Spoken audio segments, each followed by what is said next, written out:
The Holy Gospel of our Lord Jesus Christ, according to Luke. Glory to you, Lord Christ.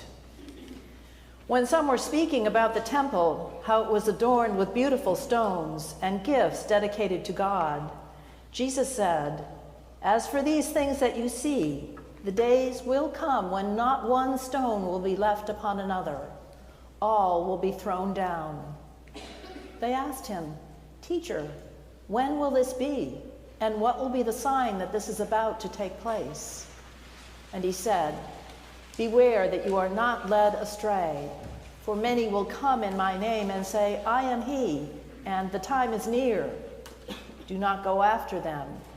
When you hear of wars and insurrections, do not be terrified, for these things must take place first, but the end will not follow immediately." Then he said to them, "Nation will rise against nation, and kingdom against kingdom. There will be great earthquakes, and in various places famines and plagues. And there will be dreadful portents and great signs from heaven. But before all this occurs, they will arrest you and persecute you. They will hand you over to synagogues and prisons, and you will be brought before kings and governors because of my name. This will give you an opportunity to testify. So make up your minds not to prepare your defense in advance, for I will give you words and a wisdom that none of your opponents will be able to withstand or contradict. You will be betrayed even by parents and brothers, by relatives and friends, and they will put some of you to death. You will be hated by all because of my name, but not a hair of your head will perish. By your endurance, you will gain your souls." The Gospel of the Lord. Praise to you, Lord Christ.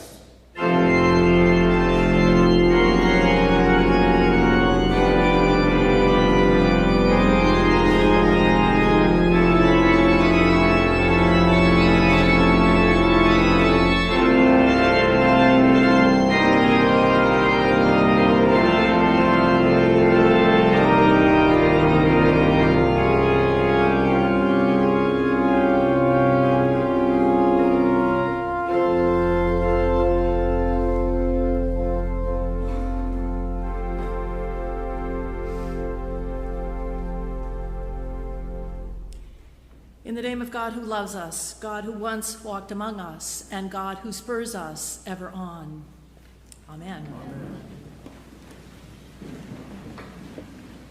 Jesus and his disciples have finally completed their long journey to Jerusalem, and they've arrived at the temple. They've climbed the Temple Mount where Jesus has been teaching the crowds on the porticos.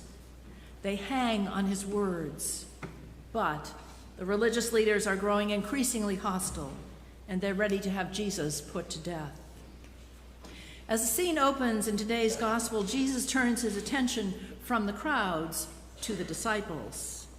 They're distracted, admiring the magnificence of that building, a rebuilding project that was the glowing jewel in Herod's architectural crown. It took nearly 45 years to complete and appeared to be indestructible. Jesus tells them, though, that the day will come when this temple will be destroyed. Not one stone will be left upon another. All will be thrown down. How can this be true? The disciples must have wondered.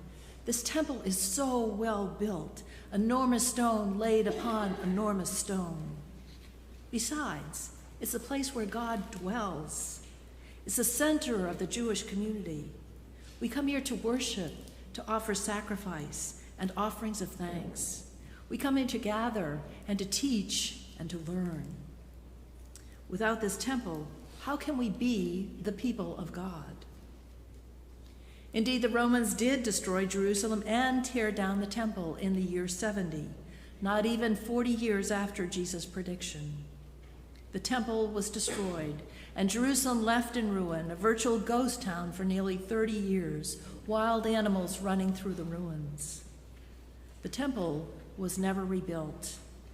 All that remains is a portion of the western wall, a portion of that retaining wall around the Temple Mount. It came to be known as the Wailing Wall for a time. because it's a place where people came to wail and to weep and to pray and to lament the destruction of their temple. The stones there are smooth from the many hands that have touched them in prayer. There's something very powerful about being there, praying and watching others pray. Small slips of paper are available, and you can write your prayer on it, fold it several times until it's very tiny, and then insert the paper into a crack between the stones. I was there soon after my mom died, and the prayer on my slip of paper was for her and for my dad and my sister and me in our grief. There's something about leaning on that wall of stone that feels like leaning on the strength of God. It's warm from the sunshine. We recall Luke is likely writing some 25 years after the fall of Jerusalem. Luke's audience was well aware that this prediction Jesus made that the temple would be destroyed really did come to pass. That gave him credibility. Not only will the temple be destroyed, Jesus predicts that there will be chaos in the religious world, chaos in the political world, and chaos in the natural world. There will be wars and insurrections. Nation will rise against nation. There will be earthquakes and famines and plagues. It seems Jesus is speaking not just to those gathered around him on the temple portico that day, but to us in our time as well. As we celebrate Veterans Day this weekend, we're reminded that our country and our freedom have come at a great cost to some, and for that we are grateful. To them we are grateful. We've watched in horror as Russia, an invading government like Rome, has invaded Ukraine and obliterated homes and buildings and infrastructures. We've seen similar devastation inflicted by Hurricanes Ian and now Nicole. Famines mean people are literally dying of hunger. I found it eerie that one of the commentaries I checked, copyrighted 2010, wondered whether there might be a plague coming for which we had no defense. Unfortunately, there was. That plague we call COVID-19 has been hard on all of us. It's affected our children's learning and socialization, and it's affected adult socialization as well. Some have suffered even more than others, the loss of loved ones or the loss of their own health as a result of this illness. It's had an impact on our life together as the community of Holy Comforter. Like the Jewish people without their temple, we had to discover new ways of worshiping and of being community, apart from gathering together in this building for a time. Now we wonder whether we'll ever get back to normal, or whether we need to figure out a new normal. And Jesus tells us, as he told the disciples that day on the temple portico, not to be terrified. He predicts they will be persecuted for their faith, some of them martyred. Indeed, that was the case for many of the early Christians. But he assures us not one hair of our head will perish. I don't think that means I'm going to have at least one good hair day. Jesus assures us he will be with us, and these times of loss and grief and chaos provide us an opportunity to witness to our faith. Paul was one who looked on hardship as an opportunity to witness to his faith.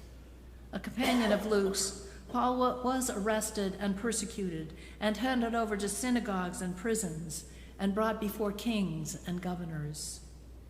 He told the Philippians his imprisonment gave him the opportunity to witness to his faith. The word martyr comes from the word to witness. It's quite possible Luke was a witness to Paul's martyrdom. Thomas Dorsey was one who was able, out of his grief and his loss, to witness to his faith. Born in rural Georgia in 1889, Thomas was a prolific songwriter and an outstanding blues and gospel musician. He moved to Chicago as a young man and worked as a piano player, both in churches and, so he could support his family, also in clubs. In 1932, he was asked to be the featured soloist at a large revival meeting in St. Louis. He left his pregnant wife behind in Chicago and traveled to St. Louis. After the first night of the revival, he received a telegram that simply said, "Your wife has died." Rushing home, Dorsey learned his wife had died giving birth to their son. The next day, his baby died also. For quite some time, Dorsey withdrew in grief and refused to write or play any music. Finally, one day, he sat down in front of his piano. A feeling of peace washed over him. In his head, he heard a melody he'd never heard before, and he began to play it on the piano. "Precious Lord, take my hand. Lead me on, let me stand. I am tired, I am weak, I am worn. Through the storm, through the night, lead me on to the light. Take my hand, precious Lord, lead me home." That hymn was the hymn we sang as Bob Denning's body was carried from the church. Bob was the rector of Holy Comforter in the 80s. Our chapel is named in his honor. He was elected Bishop of Western Massachusetts, but sadly died just a few years later after a painful struggle with bone cancer. He was in his late 40s, a husband and father of 2 young children. That hymn was such a fitting way to conclude the celebration of his life, to capture his witness of faith in the midst of struggle and loss. In his final months, Bob met regularly with the Catholic bishop in his area, who was also dying of cancer. They supported each other, prayed together, anointed one another. Both were men of faith, even in hardship. I've been thinking that's the hymn I would like to conclude my funeral. My main concern is whether I will have given a solid enough witness of my faith in order for that hymn to speak to my situation. So that's my charge to myself and my invitation to you, to keep the faith even in, especially in the midst of hardship and struggle and suffering, and to witness to that faith so that others may see it and may know it and may catch it. The hymn is also a helpful guide right now in the midst of our lives as we continue to navigate difficult times. Precious Lord, take my hand, lead me on. Through the storm, through the night, lead me on to the light. Amen.